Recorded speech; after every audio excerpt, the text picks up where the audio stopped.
بعض اوقات ایسا ہوتا ہے، کچھ لوگ سوچتے ہیں، کچھ لوگ بات بھی کرتے ہیں۔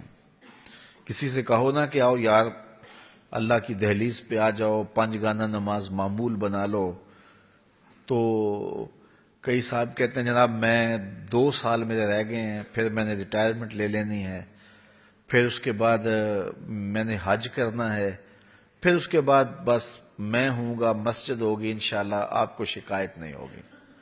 یہ میرے ساتھ واقع ہوا، ایک صاحب نے یہ بات کہی تھی۔ اللہ اکبر!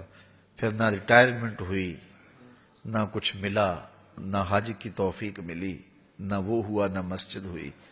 یہ وہ بندہ کہہ رہا ہے جس کے قبضے میں ایک سانس بھی نہیں ہے۔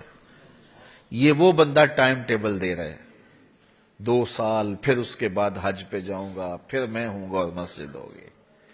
کیسی بات ہے؟ یہ وہ بندہ ٹائم ٹیبل دے رہا ہے جس کے قبضے میں ایک سانس بھی نہیں ہے، جو ایک سانس کا بھی مالک نہیں ہے۔ بچہ ہے، بوڑھا ہے، جوان ہے، مت سمجھے کہ میری زندگی بڑی ہے۔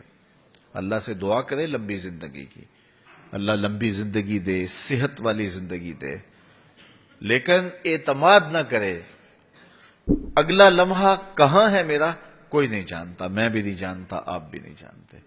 تو پھر توبہ میں کبھی بھی تاخیر نہیں کرنی چاہیے، اللہ کے حضور رجوع لانا چاہیے، اچھے اعمال کو بجا لانے کے لیے کوشاں ہو جانا چاہیے، جلدی جلدی اپنے دامن سے گناہ جھاڑ دینے چاہیے، اور اس کے لیے بہت زیادہ محنت کی ضرورت نہیں ہے، بس سچے دل سے اللہ کے حضور آ جانا ہی کافی ہے۔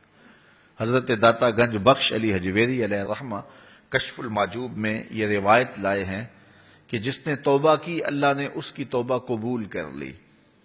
تو پھر ایک بزرگ کا قول لاتے ہیں، کہا یہ تو ٹھیک ہے جس نے توبہ کی اللہ نے اس کی توبہ قبول کر لی۔ وہ بزرگ فرماتے ہیں میرا خیال یہ ہے کہ ایسا نہیں ہے کہ جس نے توبہ کی وہ بخشا گیا، جس نے توبہ کی اس کی توبہ قبول کر لی گئی، بلکہ یہ ہے کہ جس کو اللہ نے قبول کرنا تھا، بخشنا تھا، اس کو توبہ کی توفیق دیتے، اپنے در پہ بلایا اسے جسے معاف کرنا تھا۔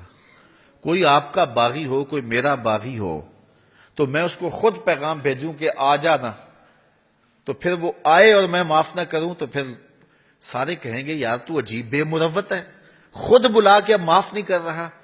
تو میاں جب میں نے اس کو میسج بھیجا ہے، میں نے اس کو پیغام بھیجا ہے کہ اس کو کہو آ جائے، تو جب یہ کہہ دیا ہے تو اس کا مطلب ہے کہ میں معاف کرنا چاہتا ہوں، تو اس لیے میں نے بلایا ہے نا۔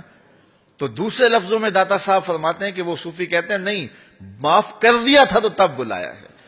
تو اگر کسی کو توبہ کی توفیق مل جائے تو اس کا مطلب یہ ہے اللہ نے معاف کر دیا ہے، اس لیے توبہ کی توفیق عطا فرمائی ہے۔ تو اس لیے اس کے حضور آ جانا ہی یہ قبولیت کی دلیل ہے۔ اللہ تعالیٰ جل شانہ ہمیں سچی توبہ کی توفیق عطا فرمائے، زندگی کی جو مہلت ہمیں میسر آئی ہے اس مہلت کو غنیمت سمجھنے کی توفیق دے۔ کتنے لوگ تھے جو ہمارے ساتھ ہی پیدا ہوئے تھے اور آج وہ قبروں کا رزق ہیں۔ آپ دیکھیں اپنی دوستیوں میں، بچپن سے لے کے اب تک دیکھیں، میں بھی دیکھوں آپ بھی دیکھیں، کتنے لوگ تھے کہ جو ہمارے ساتھ تھے، ہمارے رشتہ داریوں میں دیکھ لیں، ہمارے اعزاء و اقرباء میں دیکھ لیں، ہم سے چھوٹی عمر کے لوگ بھی تھے، آج وہ ہم سے جدا ہو گئے ہیں۔ تو ہم تو کوئی پرمٹ کٹوا کے نہیں آئے کہ ہم جو ہے وہ سب سے آخر میں جانا ہے، اس لیے ہمیں نہیں پتا کہ جو ہے وہ ہم کب اس دنیا سے چلے جائیں گے۔ اس لیے اپنی آخرت کی تیاری کریں، جو تھوڑا سا وقت ہے اس کو اللہ اس کے رسول کی یاد میں گزارنے کی کوشش کریں۔